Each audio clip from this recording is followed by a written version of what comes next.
स्वाति गोयल जी। राधा वल्लभ श्री हरि। गुरु जी, आपके चरणों में कोटि कोटि नमन। गुरुदेव, मैं अपने पतिदेव में बहुत आसक्त हूँ। गुरुदेव, मेरी परेशानी का हल करें और भगवत प्राप्ति के लिए और प्रशस्त करें, मेरा मार्गदर्शन करें। ये तो सौभाग्य है, इसमें समस्या क्या है? जो पति है वो तो भगवान है, ऐसा भाव करो और जितनी आसक्ति है उनके चरणों में समर्पित कर दो। मन वचन कर्म से अपने पति में प्रेम करने वाली स्त्री एक यति के समान है, सन्यासी के समान है।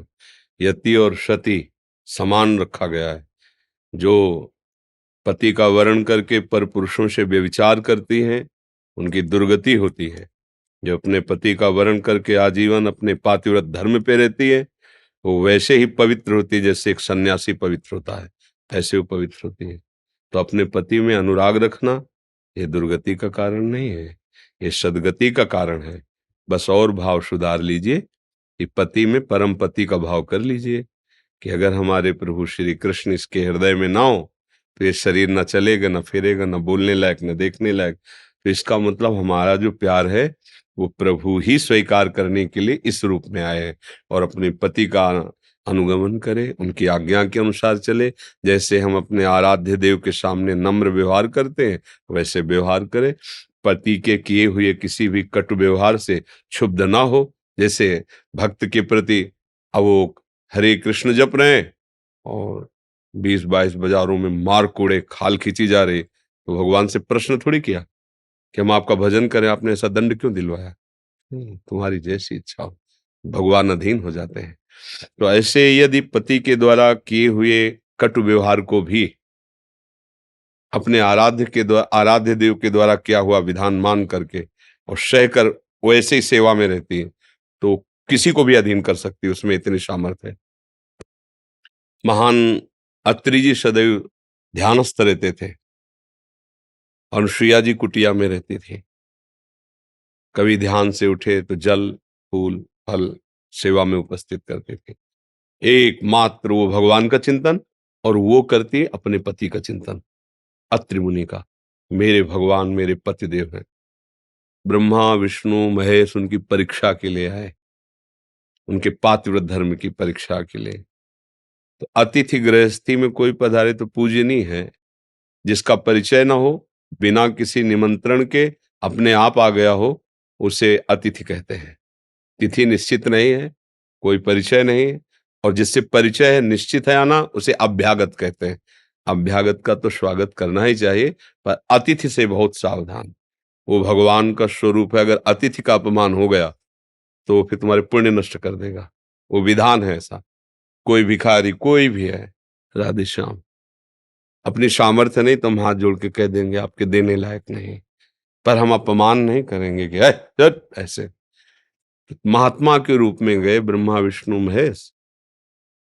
अनुसुईया जी ने देखा कुटिया पे अतिथि पधारे, आदर किया, बैठा ला।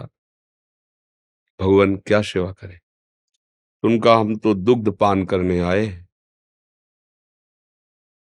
ऋषियों के पास किसी किसी ऋषि के पास गाय होती थी जो यज्ञ के लिए खीर आदि का हविष्य आदि का हवन करने के लिए सहयोग देती थी। तो उनका कुछ समय और ठहरिए, दुग्ध गाय का नहीं, आपका दुग्ध पीना चाहते हैं। तो कहा भगवान इसके लिए मुझे पतिदेव से अनुमति लेनी होगी। परीक्षा थी ना तत्काल। अब पति कोई बाहर तो बैठे नहीं, तो ध्यानस्थ समाधि में तत्काल ध्यान किया और कहा हे प्रभु आपके कुटिया में अतिथि पधारे हैं और वो ऐसा वचन बोल रहे हैं। तो उत्तर समाधि से ही दिया कि इसमें कोई हैरान होने की बात नहीं है। स्त्री के वक्षा स्थल का स्पर्श करने के दो अधिकारी, एक पति और एक पुत्र। पति मैं हुआ, उन्हें पुत्र बना लो।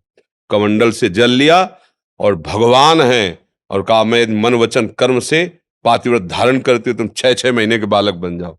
ब्रह्मा विष्णु महेश 6-6 महीने के बालक बन गए। गोद में दूध पिलाया, पालने में झुलाया।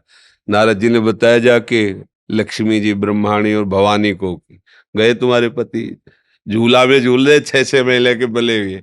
आके प्रार्थ पति प्रेम कोई साधारण उपासना नहीं, पर उसको समझे पति के रूप में मेरे भगवान हैं और एक पातिव्रत धर्म, ये तो भगवत प्राप्ति कहे। तो इसमें कोई ऐसा निषेध नहीं कि पति का प्यार त्याग देना चाहिए। ऐसा नहीं, कहीं शास्त्र में नहीं लिखा। पति से अत्यंत प्यार करना चाहिए, उसके भाव में केवल भगवान रख लेना चाहिए कि मेरे प्रभु इस रूप में आए, बस काम बन गया। जब हम उनसे केवल मांस पिंड युक्त शरीर से राग करते हैं तो फिर काम नहीं बन पाता। अंदर जो चैतन्य घन प्रभु है उनसे हम प्यार कर ले। किसका प्रश्न था? समझ में आया आपको? बस बहुत प्रशंसनीय बात है, बहुत प्रशंसनीय। अपने पति को भगवत मत स्वरूप मानकर उनको प्यार करना, आठों पहर उनकी सेवा की। अब वो आएंगे तो उनको क्या प्रिय लगता है, क्या पवाएंगे, आज उनको क्या हम कौन सा सुख प्रदान करें जिससे मेरे पतिदेव प्रसन्न। ये भगवत सेवा ही तो है, भावना केवल करनी। देखो, किसी भी जीव में आप भगवत भाव करके सेवा करो, सीधे भगवान की सेवा हो रही। जब आप पाषाण में भगवत भावना कर सकते हैं, काष्ठ में कर सकते हैं, धातु में कर सकते हैं, तो चैतन्य घन में नहीं कर सकते? भावना कर लो मेरे प्रभु, फिर अन्य कोई जरूरत नहीं है। प्रभु वहीं विराजमान है जहां भावना करते हैं। राजीव जी, राधा वल्लभ श्री हरि। गुरुदेव आपके चरणों में दंडवत प्रणाम।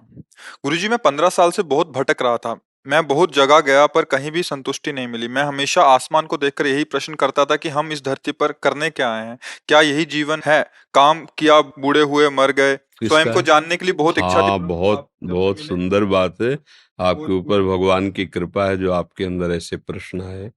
जीवन का लाभ है, कोई पुण्य भजन है जो आपको प्रेरित कर रहा है कि हमारा जन्म किस लिए हुआ है। क्या केवल इसीलिए है? ये सब करते खाते पीते मर जाएं? ये तो पशु भी कर रहे हैं। कुछ दिव्यता होनी चाहिए। मनुष्य जीवन सर्वश्रेष्ठ योनि, दुर्लभो मानुषो देहो। पर इसका कोई ठिकाना नहीं। देहनाम क्षण भंगुरा, किसी भी क्षण नष्ट हो सकता है। तो इसकी दुर्लभता क्या हुई? हमें जाने कि हम कौन हैं, हम किनके हैं, हमें कहाँ जाना है, हमारा क्या कर्तव्य है, कैसे मैं इस दुख सुख के बंधन से छूटूं। समझ में आया?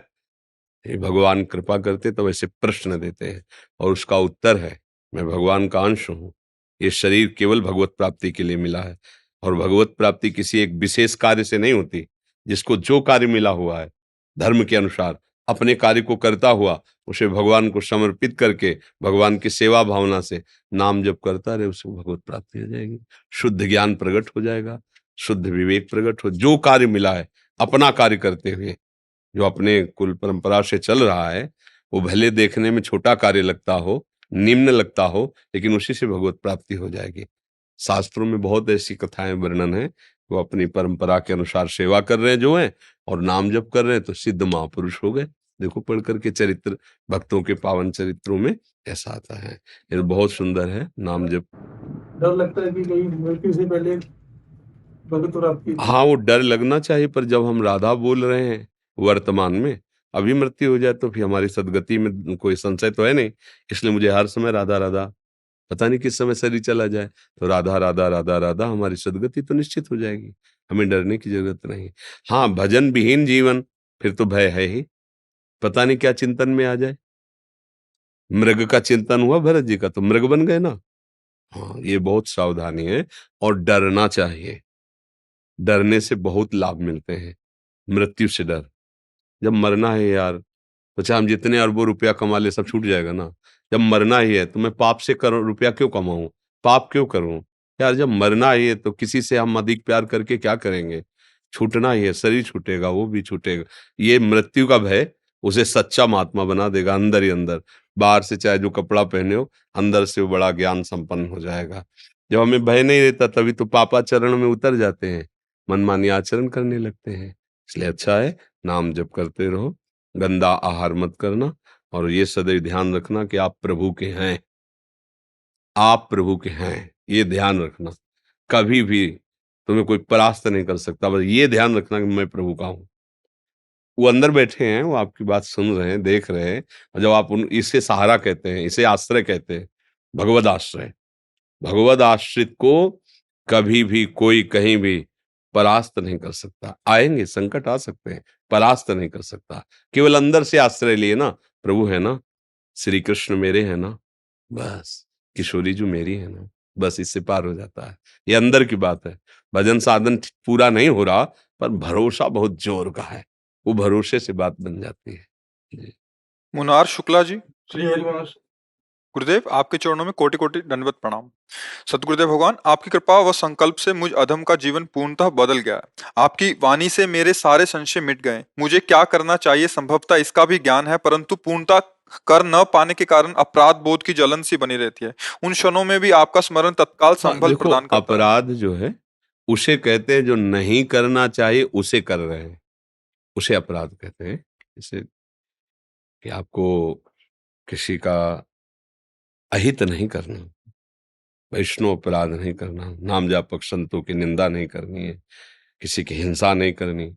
अब हम भगवत मार्ग में जितना हमें साधन मिला है, अगर हम कहीं नहीं कर पा रहे हैं तो उसे अपराध नहीं कहते, उसे प्रमाद कहते हैं। शब्दों का अलग अलग अर्थ हो जाता है। प्रमाद, प्रमाद माने ढिलाई, आलस्यपन, उसमें हम थोड़ा सावधान रहे। प्रमाद को दूर किया जा सकता है ना। अपराध तो एक मतलब गलती हो गई बहुत बड़ी, ये गलती नहीं है, ये प्रमाद है। प्रमाद माने आपने बहुत महत्व नहीं रखा अपने नियम का, अपने भजन का। तो चलो रोज भजन करते हैं, आज टीवी देख रहे हैं, कोई बात नहीं है, कोई बात नहीं। प्रमाद नहीं करना, हमें वो जो समय भजन का मिला उसे थोड़ा समय अगर हम ऐसा भी कर लेते हैं गृहस्थी में कि परिवार के सहित बैठकर कोई भागवती मंगलमय प्रवचन सीरियल ऐसे देख लेते हैं, फिर इसके बाद हमारी दिनचर्या। हम प्रमाद में बहुत समय नष्ट कर देते हैं, व्यर्थ में। वो समय हम बचा के भजन में लगावें। अच्छा, कितने दिन का जीवन रह गया है पता नहीं, तो प्रमाद करने की तो जरूरत है नहीं। जैसे हमको 2-3 दिन में ही विदेश जाना है, तो फटाफट हमें करना होगा। सस्ता महंगा जितना बिके घर बेचो, सामान फटाफट जो अपनी अटैची में आ सके, नगद ना आए, जल्दी लो, भागना है, 3 दिन में जाना है। उसको तो पता है, मुझे 10 सेकंड का भी पता नहीं है, और फैलावा करोड़ों वर्षों का हम फैला देते हैं। हमको हर समय तैयार रहना चाहिए, कभी भी मालिक का ट्रांसफर का आ सकता है हमारे पास कागज।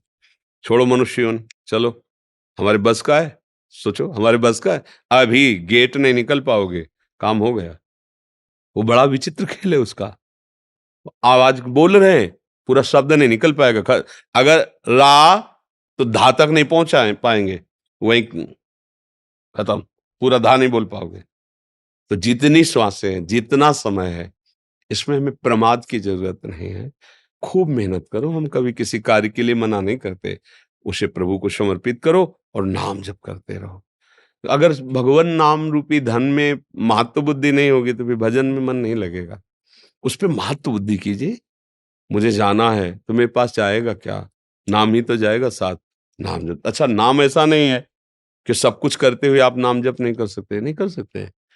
देखो हमारा मन नहीं लगता लेकिन हम गुनगुना रहे हैं, राधा राधा राधा राधा। अब हम फावड़ा चलाएं, कुछ भी करें, गुनगुनाने में क्या जाता है, कोई मंत्र थोड़ी की आवाज करेंगे तो अपराध लगेगा।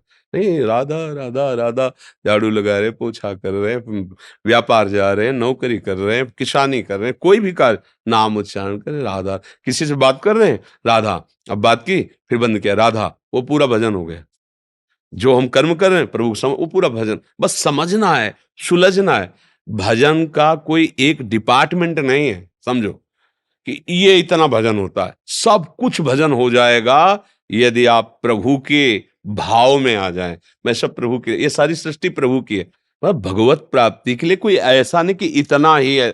आप जहां हो, जो कर रहे हो, उसे प्रभु को समर्पित करके नाम जप, निश्चित भगवत प्राप्ति हो जाएगी। जी। सुरेंद्र मलिक जी, हरियाणा से। राधे राधे श्री देव। राधे राधे महाराज जी, आपके चरणों में कोटि कोटि दंडवत प्रणाम। महाराज जी, मेरा प्रश्न है कि भगवत प्राप्ति केवल मनुष्य योनि में ही हो सकती है, अन्य योनियों में नहीं, ऐसा सुनने में आता है। महाराज जी, ऐसा हाँ, क्यों? पर अगर कुछ थोड़ा सा रह गया, मनुष्य योनि में पूर्णता नहीं हुई और संयोग बसात उसे पशु योनि में जाना पड़ा या किसी अन्य योनि में, तो ऐसा संयोग बनेगा कि उसे उसके बाद वो भगवत प्राप्त ही पैदा होगा। जैसे भरत जी महाराज गंडकी नदी के किनारे खूब तप परायण, मंत्र जाप परायण है, तो एक हिरनी जल पीने के लिए आई, वो गर्भवती थी, पीछे से सिंह की दहाड़ हुई, तो एकदम छलांग मारी, तो गर्भ योनि द्वार से स्रवित होकर गिर गया। अब ये वो देख रहे थे, कूद पड़े, तत्काल उस बच्चे को उठाया और नवजात शिशु देखा, हिरनी गिरी और मर गई, तो अपनी कुटिया में लाए और उसका पालन पोषण करते रहे। छोटी-छोटी दूब लाना, उसको पवाना, इतना प्यारा। वैसे हर बच्चा प्यारा होता है, पर हिरन का इतना प्यारा बच्चा कि राजमहल, राजरानियाँ, राजपुत्रों का त्याग जिन भगवान के लिए किया, उनकी सेवा छूटने लगी, उनका विस्मरण होने लगा और उसी हिरन को गोद में लिए, कभी घास चुना रहे, और वो अपनी छोटी-छोटी सींगों से जब ऐसे-ऐसे तो बड़ा उनको सुख मिलता, हृदय से लगाए उस हिरन को घूमते। अंतिम समय जब आया, तो पास हिरन नहीं था, उसी का चिंतन करते हुए शरीर छूटा, तो हिरन योनि को प्राप्त हुए। पर भजन कर रहे थे ना, पूर्णतः भगवत अभी साक्षात्कार तो हुआ नहीं, तो उनको भजन के प्रताप से स्मृति रही, मेरा जन्म नष्ट हो गया केवल इस आसक्ति से, और अपने हिरन शरीर को गंडकी नदी में खड़ा करके और वही पूर्ण स्मरण का तो अगला जन्म हुआ ब्रह्मबोध संपन्न जड़ भरत जी के रूप में, सिद्ध पुरुष के रूप में, कोई साधन नहीं करना पड़ा फिर, और अब वो परम पद को प्राप्त हो गए। तो अगर हमारा भजन मनुष्य योनि में हुआ है और फिर किसी हम योनि में जाते हैं, तो उसका पतन नहीं होगा, वो उसको भोग करके तत्काल भगवत प्राप्ति की योग्यता कर लेगा। पर सीधे केवल पशु योनि में ऐसा कोई आचरण ही नहीं जिससे भगवत प्राप्ति हो जाए। अब जैसे पूर्व में भजन हुआ और उसको चूक हो गई, भगवत प्राप्ति नहीं हुई, अब वो किसी भक्त के घर का कुत्ता बन गया, भक्त के घर का कोई पक्षी, कुछ भी ऐसा, अब वह रोज नाम कीर्तन, भगवत चर्चा और सब सुनाई दे रहा है, वो परम पद को प्राप्त हो जाएगा। शरीर छूटेगा, वो भगवान को प्राप्त हो जाएगा। साधन नहीं बना, पूर्व साधन ने संयोग करा दिया। हितधाम में जब भगवत चर्चा करते थे कीर्तन, तो वहां कुत्ता था, ऐसे जैसे आप लोग बैठे हो, ऐसे बीच में आके बैठ जाता था। तो कुछ संतों ने कंठी भी बांध दी थी, उसका नाम भी, तो वो ऐसे बस ऐसे देखता रहता। जैसे हम निकलते तो जो ऐसे आगे के पैर झुका करके ऐसे ऐसे मुंह बगाड़ के, मानो ऐसा राधा बोल रहा हो। ये वो पूर्व संयोग से ऐसा संयोग प्राप्त करता है, साधन तो उससे बन नहीं सकता, पर संयोग के प्रभाव से उसकी भगवत प्राप्ति हो जाती है। पशु योनि में स्वयं साधना करने का भाव नहीं रहता, योग्यता नहीं रहती, पर पूर्व संयोग से वो दुष्ट आदमी के घर का भी कुत्ता बन सकता है और भक्त के दरवाजे का भी कुत्ता बन सकता है। जैसे पशु, कोई तोता पालते हैं, कोई पक्षी पालते हैं, और वहां नाम कीर्तन हो रहा है, उसके कान में सुनाई दे रहा है, वो भगवान की जूठन पाता है, भक्तों के सानिध्य से भगवत चर्चा सुनने को मिलती, वो सहज में भगवत प्राप्ति। पर पशु योनि में स्वयं कोई साधना करके भगवत प्राप्ति करे, ऐसा कोई विधान नहीं पाया गया। वो केवल मनुष्य योनि में है, क्योंकि विवेक प्रदान है। मनुष्य योनि में की हुई साधना में चूक पड़ गई, और वो जैसे इंद्रद्युम्न नाम के राजा थे, उनको भजन करने का भाव आया, तो राजपाट छोड़कर एकांत में भजन में लगे थे। एक बार महर्षि अगस्त्य जी पधारे, तो या तो वो ध्यान नहीं दिए, और या ध्यान देकर भी कि भजन में बैठा हूं, क्या उठूं, नहीं उठे। और ये बड़े धर्म का शासन करने वाले महापुरुष, उन्होंने कहा कि एक तो राजपाट छोड़ करके तुमने बिना किसी गुरु की आज्ञा के ये नाटक शुरू किया, पहले तुम्हें वैराग्य लेना चाहिए, किसी गुरु का आश्रय लेना चाहिए। फिर भी देख रहे हो कि ऋषि मंडली जा रही है, तुम खड़े होकर उनका स्वागत, तब इतना तुम्हें हाथी की तरह तुम बैठे रहे, जाओ हाथी की योनि को प्राप्त हो। अब वही गजेंद्र के रूप में जब ग्राह ने पैर पकड़ा, वही गजेंद्र, अब वहां कोई साधना तो बनी नहीं ना, पर पूर्व में कैसे भी सही भजन किया ना, तो आखिरी समय में कि अब एक ही झटके में ग्राम मुझे ले जाएगा, तो उनको याद आ गई कि हरि स्मृति सर्व विपद विमोक्षणम, भगवान का स्मरण तत्काल बचाता है। हरि, पूरा हरि नहीं निकल पाया था, और भगवान आए ग्राह को सुदर्शन से और हाथ से पकड़कर गज को बाहर, हो गई भगवत प्राप्ति। कोई साधन नहीं बना, पूर्व का साधन काम कर गया। इसमें ये बात देखनी होती है, पशु शरीर से कोई साधना नहीं बनती, पर उसने अगर पूर्व में साधन किया है, तो उसको संयोग ऐसा मिल जाएगा कि बात बन जाएगी। जो गाने से, कहने से होता है, वही सुनने से, दोनों का फल एक ही होता है। कथन श्रवण का एक ही फल होता है। तो अब जैसे नामो जप तो नहीं सकता, लेकिन सुनाई तो दे रहा है राधा राधा, और बैठा है, भले कुत्ते की योनि पे बैठा है, अब उसका पुण्य है, धाम का कुत्ता नाम सुन रहा है, अब इसको परम पद मिलेगा, अन्य योनि धारण करने की जरूरत नहीं पड़ेगी। समझ रहे ना जी। अनिकेत रंजन जी बिहार से। श्री रमेश राधा राधा। गुरुदेव आपके चरणों में कोटि कोटि प्रणाम। गुरुदेव, निरंतर भजन के प्रयास में कुछ ही महीनों में कुछ ऐसा होता है जिससे भजन में बहुत कमी आने लगती है। इससे कैसे बचें महाराज जी, ताकि जल्दी से जुगल सरकार शामा शाम की प्राप्ति? सावधानी, सावधानी। पहले जब रोडों में लिखा रहता सावधानी हटी दुर्घटना घटी। सावधानी। अंदर मार्ग होता है अध्यात्म का, आसपास ही मोड़ में खड़े रहते हैं ठग, काम क्रोध लोभ मोह मद मत्सर। जरा सी निगाह चूकी कि तुम्हारा भजन रूपी धन वो चुराने के लिए तैयार है। जो तुम्हारे मन में वासना है उसका संग मिल जाएगा, वैसी क्रिया करने का मन करेगा, वैसी क्रिया बन जाएगी, तो जो भजन का उत्साह चल रहा था क्षीण हो जाएगा। बस सावधान रहिए, साधु सेवा सुमिरन सावधान। गृहस्थी में जाए धर्मयुक्त तो भोग उपासना जैसा सब, लेकिन जब तक ब्याह ना हो तब तक बिल्कुल विरक्ति में तो अपने धर्म के अनुसार। धर्म के विरुद्ध आचरण करने वाले का एक तार भजन हो ही नहीं सकता। इसलिए इतना तो पता है कि मुझे क्या नहीं करना चाहिए। मुझे लगता है सबको पता होगा, क्योंकि हृदय में भगवान बैठे हैं। क्या नहीं करना चाहिए सबको पता होता है। मैं गलत कर रहा हूँ, जो हाथ ऐसे बढ़ाओगे गलत की तरफ, तो यहाँ एक धक्क से एकदम होगा, लगे गलत कर रहे हैं। पर वो दुष्ट मन, वो मानता नहीं, वो अपनी मनमानी कर देता है। तो जहाँ है कि गलत वो ना करो, फिर देखो भजन ठीक है। खान पान सही रखो, संग सही रखो और आचरण सही रखो, अपने आप भजन में वृद्धि होने लगेगी। वो जैसे अपने लोग कहते हैं कि मैं करना तो नहीं चाहता, जैसे एक भूत आके करवा लेता हो ऐसा कुछ हो जाता है। बिल्कुल सही बात कह रहा है, ऐसा ही होता है। वो चाहता नहीं कि करूं, पर पूर्व संस्कार वो इतने प्रबल हो जाते हैं, इतनी वासना प्रबल हो जाती है कि थोड़ी देर के लिए पागल बन जाता है। फिर उसके बाद फिर वो जलता है, क्यों ऐसा हो गया, नहीं होना चाहिए। फिर वो ऐसा हो जाता है, अगर उसे सत्संग ना मिले तो फिर सतमार्ग से हट ही जाता है कि यार कुछ नहीं, कोई नहीं बचा पाया, कोई नहीं चला पाया। और सत्संग मिले तो उसको नवीन उत्साह मिलता है कि 80 बार हार गए हैं, पर हम 100 बार तक देखेंगे, देखेंगे अभी और देखेंगे कितनी बार हराएगा तू। अब अपने लोग जैसे चले हैं ना, तो ऐसे थोड़ी चले कि भाई भजन किया बस आराम से ऐसे। अभी जो देख रहे हो, चिल्ला चिल्ला के एकांत में रोना पड़ा है गंगा किनारे। हम खाने पीने की भूख से नहीं डरे, हम किसी भूत प्रेत से कभी नहीं डरे, अपने मन से डरे हैं। जब मन को देखा कि इतनी ऐसी विरक्ति पे, ऐसी साधना पे ये दुष्ट फिर भी, तब वो एक बार रोना पड़ता है कि हे प्रभु अब आप ही संभाल सकते हो इसको। क्या भाई कि भोजन सही है, एकांत वास कर रहे, गंगा किनारे, गर्मी सर्दी भूख प्यास सब सह रहे, पर ये दुष्ट अपनी चाल, प्रभु से हट के संसार की तरफ जाने की सोच, हार गए। तो गंगा जी में खड़े होके ऐसे, हे प्रभु हे करुणा निधान, आप ही रोको ना, आप देख रहे हो ना। तो जब देखा कि हार गया तो फिर उठा लिया उन्होंने गोद में।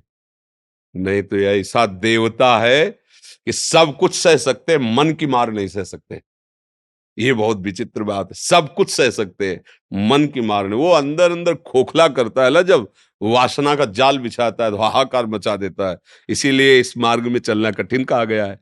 और अगर इसका रहस्य समझ में आ जाए तो इसको मन को जीतना कोई कठिन नहीं। तो गुरु कृपा से बात समझ में आ जाए, जो समझा दे कि अरे हमारे ही बल से हमको ही जला रहा है, हमारी स्वीकृति से हमको ही गिरा रहा है। अभी तक तो समझ में नहीं आया था कि कैसे ठीक होगा। अब उनको ठीक करना था ना, पकड़ आ गई, अच्छा जा, तुझे जा जाना जा, वो पास है। जहां आनंद की उमंग में फिर निकला, फिर धीरे धीरे समझ गया कि अब हमारी चाल नहीं चलनी, बैठ गया, शांत हो गया। और जब उसे इधर सुख मिलने लगा, फिर तो भगाने पे भी नहीं भागेगा। जैसे अभी आज सत्संग में जैसे बताया कि रसमलाई खाने को मिले तो काले गुड़ का सीरा कौन चाटेगा। ऐसे ही जब सच्चिदानंद सुख का स्वाद मिलने लगा तो मन इन भोगों की तरफ, मलमूत्र के भोगों की तरफ कौन जाएगा। नाम जप करो, आचरण पवित्र रखो, मन को गलत आचरणों से रोकने का प्रयास करो। रुके ना रुके भगवान जाने, रोकने का प्रयास करो। जब गलती हो जाए तो प्रायश्चित करो और आगे बढ़ो। रुकना है ही नहीं, चाहे जीवन भर हम गलत बने रहे, ध्यान देना हमारी बात। जीवन भर हम नहीं निकल पाए, पर हम जीवन भर प्रयास करेंगे निकलने का, अंतिम श्वास तक। क्योंकि ये जन्म न सही तो अगले जन्म में सही हम तुम्हें परास्त करेंगे और भगवान को प्राप्त करेंगे। तो आओ, भगवान अंतिम समय उसका प्रयास देखकर रीझ जाते हैं और स्वीकार कर लेते हैं। हमें हारना नहीं, हारना शब्द तो है ही नहीं हमारे जीवन में। बस इतना ध्यान रखो, परमार्थ के मार्ग में चलने वाले उपासक को हारने शब्द से बिल्कुल नहीं डरना चाहिए। 1000 बार हारूंगा लेकिन कदम आगे ही बढ़ाऊंगा, पीछे नहीं। बस ये निश्चय कर लो तो जीत ही जीत है, क्योंकि फिर भगवान जीत जाते हैं। तो लीला में पकड़ होती है, जिसे चरित्र पढ़ा जाता है तो उसमें इशारा होता है कि इसमें उपदेश छुपा हुआ है। तो एक बार मैया ने देखा कि कन्हैया बहुत उद्दंडता कर रहे, ये मार तोड़ा, वो माखन फैला दिया, ऐसा ऐसा, बोले एक बार इसको बांध दिया जाए। अब कन्हैया को पकड़ने के लिए दौड़ी, अब कन्हैया पकड़ में नहीं आ रहा, मैया का स्थूल शरीर पसीला पसीला हो गई पीछे, और कन्हैया मुड़ मुड़ के देख रहा है। जब देखा कि मैया श्रमित हो गई, पूरा प्रयास मैया ने कर लिया, तब आप ही बंध गए, आप ही आ गए पकड़ में। समझ गए इसमें क्या इशारा मिला? भगवान साधक से देखना चाहते कि पसीना पसीना हो, एक बार मेरी प्राप्ति के लिए जी जान की ताकत लगा दो, फिर हम स्वयं प्राप्त हो जाएंगे, तो मेरे कोई चेष्टा नहीं करनी पड़ेगी। पर तुम सोचो कि हम मनमानी भोग भोगे, मौज मस्ती संसार की, और भगवान भी मिल जाए, तो थोड़ा ऐसा नहीं है। इसलिए सावधान रहना, भजन उन्नतिशील अपने आप आपको कर देगा।